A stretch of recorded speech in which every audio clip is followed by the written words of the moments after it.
আসসালামু আলাইকুম। আজকের আজাইরা প্যাচালের বিষয়বস্তু হচ্ছে যৌথ পরিবার। আমি যৌথ পরিবারে আমার শ্বশুরবাড়িতে ১০ বছর ছিলাম। একদম টানা ১০ বছর, ১০ বছর ৪ মাস যৌথ পরিবারের সংসার ছিল। দেখেন, যৌথ পরিবারে এখন মানুষ কি চায়, যে অনেকে জিজ্ঞেস করে, আরে তুমি ১০ বছর কিভাবে ছিলা এই শ্বশুরবাড়িতে, শ্বশুর শাশুড়ি এত ভেজাল নিয়ে, এই সেই হ্যান ত্যান। দেখেন, একটা জিনিস খেয়াল করেন আপনারা, পৃথিবীতে সহজ কাজ সবাই করতে পারে, কঠিন কাজ কেউ করতে পারে না। আপনি যখন নিজে নিজে নিজে নিজে মানে শুরু থেকেই যখন আপনি দেখা যায় নিজেরটাই ভাববেন, নিজেকে নিয়ে চিন্তা করবেন, নিজেকে নিয়ে সময় দিবেন, এই করবেন, দেখা যাবে যে একটা সময় লাইফ দেখা যাবে আপনি ছাড়া আপনার লাইফে কেউই নেই। বিপদও কারো ডেকে পান না, কিংবা যে কোনো সহযোগিতায় কেউ কাজে লাগে না। তো শ্বশুরবাড়িতে ১০ বছর থাকার রহস্যটা বলছি। ১০ বছর শ্বশুরবাড়িতে একসাথে থাকার রহস্য হচ্ছে একটা মাত্র রহস্য, সেটা হচ্ছে অসম্ভব ধৈর্য শক্তি। একটা মানুষ, অনেকগুলো মানুষ, আমাদের সংসারের মেম্বার ছিল ১৭ জন। অনেকগুলো মানুষ একসাথে থাকলে যে জিনিসটা হয়, কারো মত মতো কিছু হবে না। এবং এমন হয় যে আপনি রান্না করলেন একটা মাছ, আপনার ইচ্ছা ছিল মাছের মাথাটা খাবেন, সেটা কখনো যৌথ পরিবারে সম্ভব না। কারণ আপনার মতো আরও ৭ জনের ইচ্ছা থাকতে পারে। তো যৌথ পরিবারের অন্যতম সুবিধা কি জানেন? আপনি যখন বিপদে পড়বেন, আপনার পাশে এক ঢাল মানুষ দাঁড়াবে।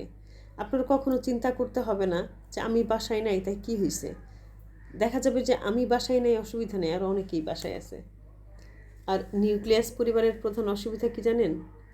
আপনার বাচ্চাগুলা একদমই সামাজিক হয় না। এখন দেখা যায় আমরা চারদিকে বাচ্চা কথা বলে না, আপনি যখন ডাক্তারের কাছে যাবেন বাচ্চা এই বাচ্চার সোশ্যাল বিহেভিয়ার ঠিক নেই, বাচ্চা লুকায় থাকে, বাচ্চা কথা বলে না, বাচ্চা একলা একলা চলে, বাচ্চা একলা একলা হাসে, এই টাইপের অনেকগুলা। একটা সময় কিন্তু আজ থেকে ২০-৩০ বছর আগে এসব ছিল না।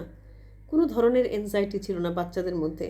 তারা মন খুলে বাঁচছে, মন খুলে হাসাহাসি করছে, মন খুলে খেলাধুলা করছে, সব কিছুই। তো আমাদের এখন এই নিউক্লিয়াস পরিবার, আমি তুমি আমার, এসবের স্বার্থে দেখা যায় যে আপনারা পরিবার বিচ্ছিন্ন হয়ে যাচ্ছেন।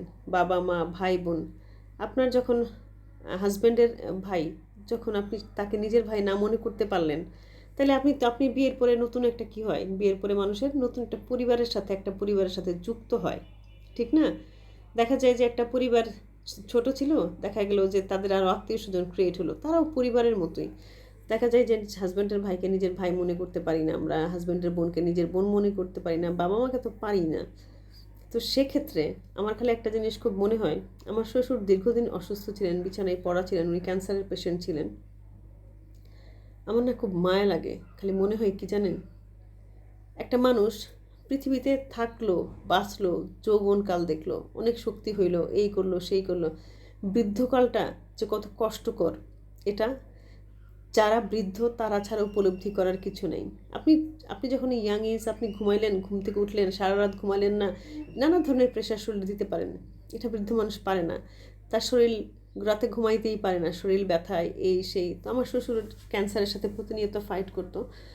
দেখা যেত যে আমরা ওনারা কী করতাম, সহযোগিতা করতাম, ওনারা সবসময় পজিটিভ কথা বলতাম যে আরে ভালো হয়ে যাবে, আপনি কত স্ট্রং, আপনি এই সেই।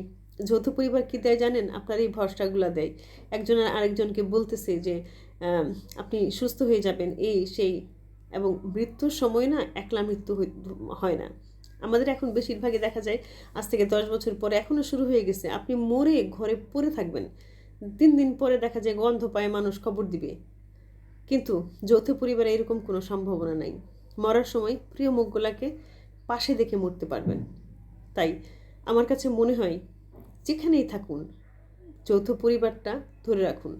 কারণ কি, আমরা যতই মনে করি যে ছোট বাড়ি সম্ভব হচ্ছে না, এই সেই, এসব বাদ দেন। যদি থাকে সুজন, তেঁতুল পাতায় ৯ জন।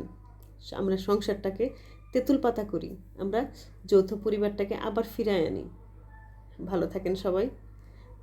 আশা করি যদি কারো একটু ভালো লেগে থাকে, ভিডিওটা শেয়ার করবেন, কমেন্ট করবেন, আমাকে সহযোগিতা করবেন। আসসালামু আলাইকুম।